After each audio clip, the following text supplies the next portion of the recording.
une poésie dédiée par une Marocaine mariée à un Algérien au peuple qui m'est cher, le peuple algérien.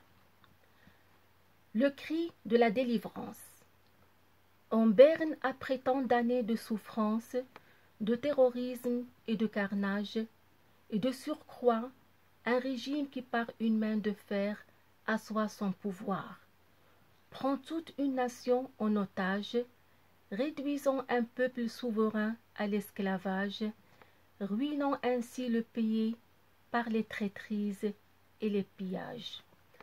L'Algérie s'est fait voler sa gloire, une gloire que des martyrs ont payée de leur sang, dictée par le devoir. Quant à la jeunesse hagarde qui sombre dans le désespoir, cumulant tant de déboires, trouve dans une marche une brèche où fuse une lueur d'espoir.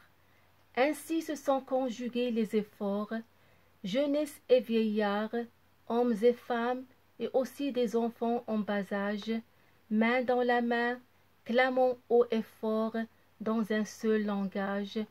À bas ce pouvoir, nous extirpons ce bourreau depuis son ancrage, et l'obligeons à plier bagage, car nous voulons réécrire l'histoire, où seulement les moments de liesse se dessineront sur nos visages. Une marche dans les règles de l'art, scandée par des vers, des slogans et de poignants adages, ponctuée de bravoure, d'humour et de partage. Longtemps murés dans le silence, certains donnent libre cours à leur imagination sans aucun blocage, des dessins épatants ornant alors les rues des quartiers et des villages. D'autres se sont livrés à de grands nettoyages. Cela se répand à tout le pays sans aucun clivage.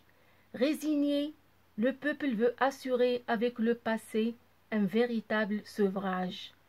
Une marche sans incident, sans vandalisme ni outrage, dans une ambiance homérique, jamais connue dans l'histoire.